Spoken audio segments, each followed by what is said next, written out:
नमस्कार। प्रादेशिक समाचार के साथ मैं पूनम किरकेट्टा। पहले मुख्य समाचार। गृह मंत्री अमित शाह ने अंडमान निकोबार द्वीप समूह में विभिन्न विकास परियोजनाओं का शिलान्यास और उद्घाटन किया। मुख्यमंत्री हेमंत सोरेन की पहल पर हिमाचल प्रदेश से 16 प्रवासी मजदूरों को वापस लाया गया। मजदूरों ने झारखंड सरकार से वापसी की लगाई थी गुहार। 5 लाख रुपए के इनामी नक्सली सब जोनल कमांडर को नक्सल विरोधी अभियान के दौरान पुलिस ने किया गिरफ्तार। और बंगाल की खाड़ी में बना कम दबाव का चक्रवातीय क्षेत्र अगले 4 दिनों तक प्रदेश के कई जिलों में छाये रहेंगे बादल। वज्रपात के साथ बारिश होने की संभावना। और अब समाचारों में आगे बढ़ने से पहले जरूरी संदेश। भारत कोविड टीकाकरण अभियान के अंतर्गत 100 करोड़ टीके लगाने का लक्ष्य हासिल करने के निकट है। इस महत्वपूर्ण कार्य में योगदान करने वाले चिकित्सकों, नर्सों और अन्य स्वास्थ्य कर्मियों का आकाशवाणी अभिनंदन करता है। इसके साथ ही हम आपको सचेत भी करना चाहते हैं कि कोविड अभी समाप्त नहीं हुआ है। आप सभी से हमारी अपील है कि यथाशीघ्र दोनों टीके लगवाएं और अन्य लोगों को भी टीके लगवाने के लिए प्रेरित करें। त्योहारों के समय कृपया इन 3 आसान उपायों का पालन करें। मास्क लगाएं, 2 गज की सुरक्षित दूरी बनाए रखें, बार बार हाथ धोएं और चेहरा साफ रखें। कोविड से संबंधित जानकारी और मार्गदर्शन के लिए राष्ट्रीय हेल्पलाइन काम कर रही हैं। इनके नंबर हैं 011-2397-8046 और 1075। इसके अलावा राज्य हेल्पलाइन नंबर 104 डायल कर समस्या का त्वरित समाधान लिया जा सकता है। केंद्रीय गृह मंत्री अमित शाह ने आज अंडमान और निकोबार द्वीप समूह की अपनी यात्रा के दूसरे दिन शहीद द्वीप इको पर्यटन परियोजना और स्वराज द्वीप जल हवाई अड्डा सहित विभिन्न विकास परियोजनाओं का हवाई सर्वेक्षण किया। उन्होंने आज पोर्ट ब्लेयर में नेताजी सुभाष चंद्र बोस द्वीप से हम्फ्री स्ट्रेट क्रीक पुल का वर्चुअल माध्यम से उद्घाटन भी किया। इस पुल का नाम आजाद हिंद फौज सेतु रखा गया है। गृह मंत्री ने इस पुल को अंडमान और निकोबार के लोगों को समर्पित किया। श्री शाह ने कहा कि केंद्र सरकार इस क्षेत्र के विकास के लिए प्रतिबद्ध है। अंडमान का विकास सुनिश्चित होने वाला है। सारी योजनाएं समय पर पूरी होगी। आज यहाँ पर 14 परियोजनाओं का उद्घाटन हुआ है। उसका कुल मूल्य 299 करोड़ है और 12 परियोजनाओं का शिलान्यास हुआ है। उसका मूल्य 643 करोड़ है। अंडमान द्वीप के छोटे से क्षेत्र के अंदर 943 करोड़, लगभग 1000 करोड़ के विकास काम का आज मोदी सरकार शुरुआत कर रही है। मुख्यमंत्री हेमंत सोरेन के प्रयास से आज हिमाचल प्रदेश से 16 मजदूरों की वापसी हुई। हिमाचल प्रदेश में झारखंड के मजदूरों के साथ मारपीट की शिकायत आई थी। राज्य सरकार ने मजदूरों के साथ मारपीट की घटना की गंभीरता को लेते हुए कार्रवाई करने का निर्देश श्रम विभाग के पदाधिकारियों को दिया था। वहीं हिमाचल में काम करने वाले मजदूरों ने झारखंड वापस लौटने की इच्छा राज्य सरकार से जताई थी। राज्य सरकार ने इस पर कार्रवाई करते हुए मजदूरों को वापस लाने की पहल की।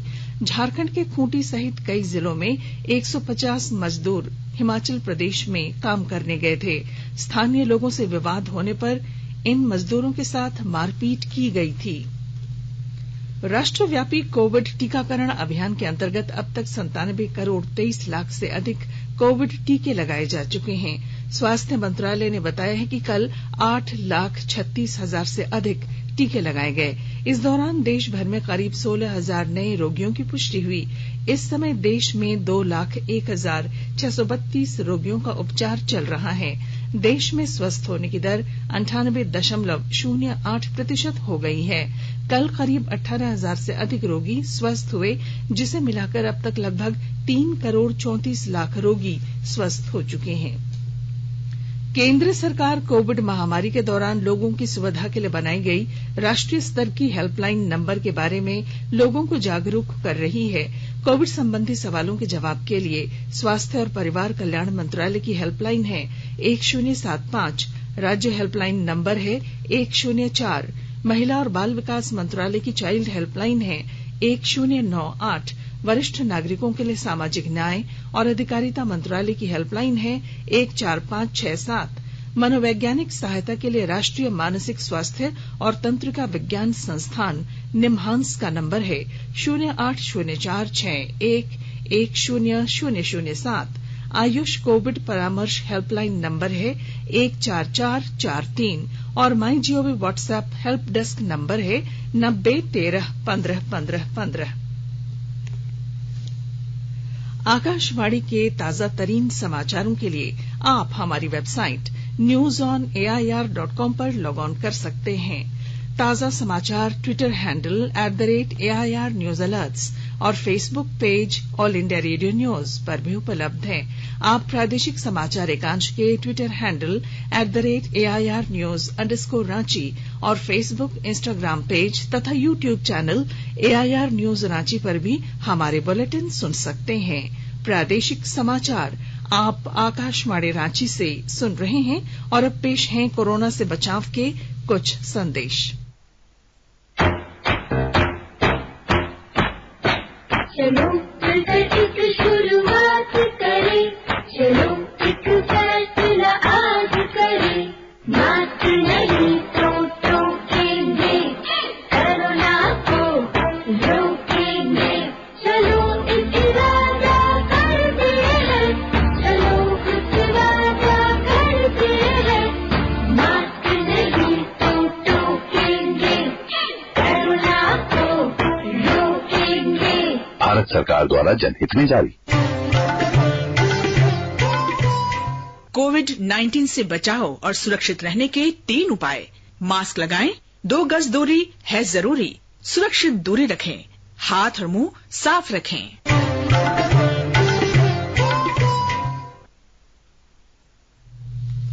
प्रादेशिक समाचार में आपका फिर स्वागत है। लोहरदगा जिले में भाकपा माओवादी के 5 लाख रुपए के इनामी नक्सली सब जोनल कमांडर किशोर सिंह उर्फ विमल को पुलिस ने गिरफ्तार कर जेल भेज दिया है। पुलिस अधीक्षक अंजनी अंजन ने कहा है कि विमल की गिरफ्तारी से भाकपा माओवादियों को बड़ी नुकसान हुआ है। पुलिस के लिए ये बड़ी उपलब्धि है। नक्सलियों के दस्ते के इस इलाके में होने की सूचना पर अवर पुलिस अधीक्षक विपुल पांडे के नेतृत्व में शनिवार को एक टीम गठित की गई थी। एसपी ने बताया कि किशोर सिंह 2002 से ही भाकपा माओवादी से जुड़कर काम करता रहा है। वह गारू में बीडीओ के अपहरण मामले में भी शामिल रहा है। सब जोनल कमांडर किशोर सिंह एक बार जेल भी जा चुका है। उस पर कुल 13 मामले दर्ज हैं। इधर लोहरदगा जिले में पुलिस द्वारा नक्सलियों के विरुद्ध अभियान चलाया जा रहा है। पुलिस अधीक्षक प्रियंका मीणा के नेतृत्व में जिले के नक्सल प्रभावित क्षेत्र जूरनी और गुनी के जंगलों में सर्च अभियान चलाया गया।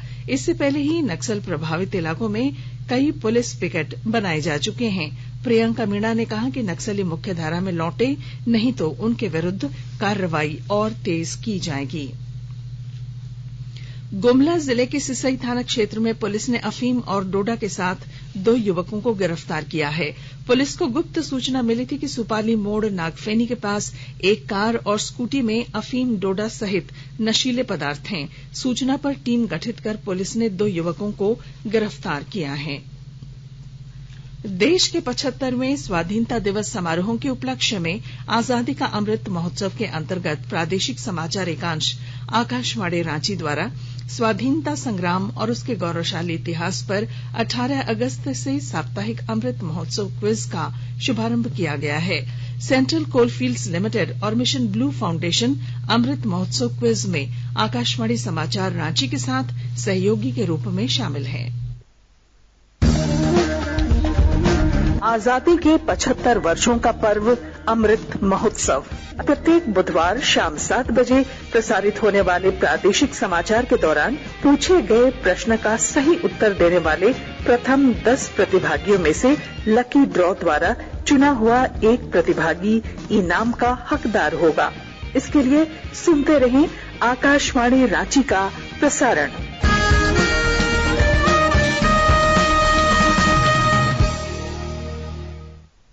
पूर्व प्रधानमंत्री डॉक्टर मनमोहन सिंह पिछले 3 दिनों से नई दिल्ली के अखिल भारतीय आयुर्विज्ञान संस्थान एम्स में भर्ती हैं। एम्स के अधिकारियों ने उनके डेंगू से ग्रस्त होने की पुष्टि की है। अधिकारियों ने कहा है कि डॉक्टर सिंह के स्वास्थ्य में धीरे धीरे सुधार हो रहा है। डॉक्टर सिंह को 3 दिन पहले बुखार और कमजोरी की शिकायत के बाद अस्पताल में भर्ती कराया गया था। गढ़वा जिले में असंगठित मजदूरों का ई श्रमिक पोर्टल पर निबंधन किया जा रहा है। इसके तहत 4,32,000 असंगठित मजदूरों का निबंधन किया जाना है। विस्तृत ब्यौरा दे रहे हैं हमारे गढ़वा संवाददाता। गढ़वा जिले में असंगठित मजदूरों की संख्या लाखों में है, लेकिन इनका ई पोर्टल पर निबंधन नहीं होने के कारण इन्हें सरकार की सुविधाओं का लाभ नहीं मिल पाता है। इसको देखते हुए इन्हें 100% ई पोर्टल पर निबंधन कराने की पहल शुरू की गई है। इसमें 16 से 59 वर्ष वाले उम्र के श्रमिकों का निबंधन किया जाना है। सीएससी के माध्यम से सभी मजदूरों का निःशुल्क पंजीयन करना है। यह पोर्टल निर्माण आशा वर्कर, एसएचजी ग्रुप की महिलाओं, श्रमिकों, प्रवासी श्रमिकों, गीग और प्लेटफॉर्म श्रमिकों, रेहड़ी पटरी वालों, घरेलू कामगारों, कृषि श्रमिकों, दूध वालों, मछुआरों, ट्रक चालकों सहित सभी असंगठित क्षेत्र के मजदूरों के लिए मदद करेगा। प्रत्येक पंजीकृत श्रमिकों को ई श्रम कार्ड दिया जाएगा, जिसके जरिए उन्हें देश भर में विभिन्न सुरक्षा योजनाओं का लाभ मिल सकेगा। विनोद कुमार पाठक, आकाशवाणी समाचार, गढ़वा। गोड्डा जिले के पत्थलगामा प्रखंड के परसपानी गांव में दुर्गा पूजा के दौरान दुकानदारों और दुर्गा पूजा समिति के सदस्यों के बीच झड़प हो गई। इसमें 8 से अधिक लोग घायल हो गए हैं। पुलिस ने कार्रवाई करते हुए एक व्यक्ति को गिरफ्तार किया है, जिसके पास से हथियार बरामद हुआ है। प्रसार भारती दूरदर्शन की पुरानी एनालॉग टेरेस्ट्रियल प्रसारण प्रणाली को चरणबद्ध तरीके से हटाएगा। इससे नई प्रौद्योगिकी और नए विषयों के अवसरों का मार्ग प्रशस्त होगा। अब दर्शक दूरदर्शन की direct to home free to air सेवा डीडी फ्री डिश पर 150 से अधिक टीवी चैनल मुफ्त देख सकेंगे। इनमें दूरदर्शन, नई, निजी और शैक्षिक टीवी चैनल शामिल हैं। किसी भी पूछताछ के लिए दर्शक कार्य दिवसों में सुबह 10 बजे से शाम 6 बजे के बीच 011-25806200 पर संपर्क कर सकते हैं। महिला और बाल विकास मंत्रालय ने कहा है कि ग्लोबल हंगर रिपोर्ट 2021 में भारत की रैंकिंग में कमी आना वास्तविकता और तथ्यों से परे है।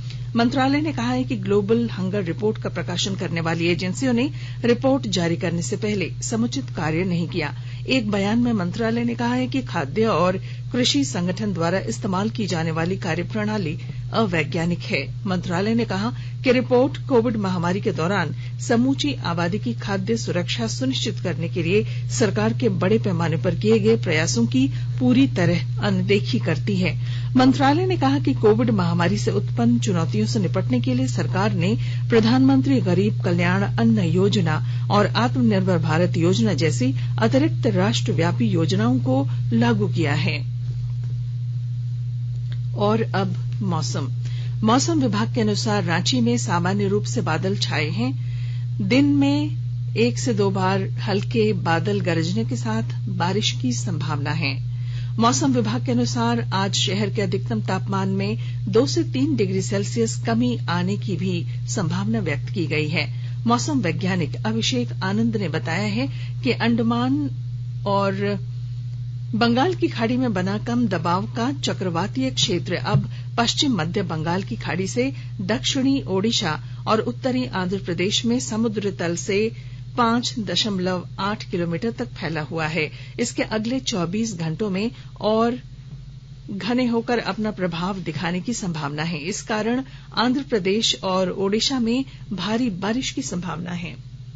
वहीं इसका असर झारखंड में भी अगले 3 से 4 दिनों तक देखने को मिलेगा।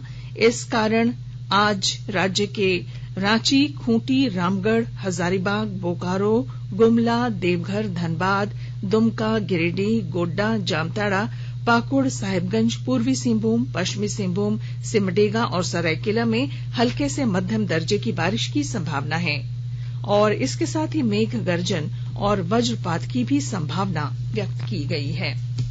और अब बुलेटिन के आखिर में मुख्य समाचार एक बार फिर।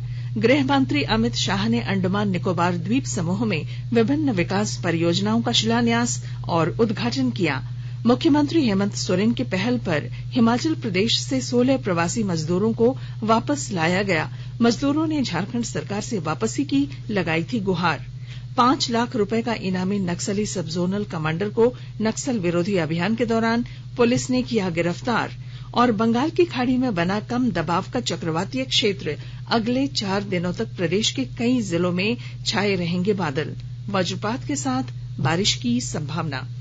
और इसके साथ ही आकाशवाणी रांची से प्रादेशिक समाचार का ये बुलेटिन समाप्त हुआ। नमस्कार। घर में रहिए, सुरक्षित रहिए और सुनते रहिए आकाशवाणी।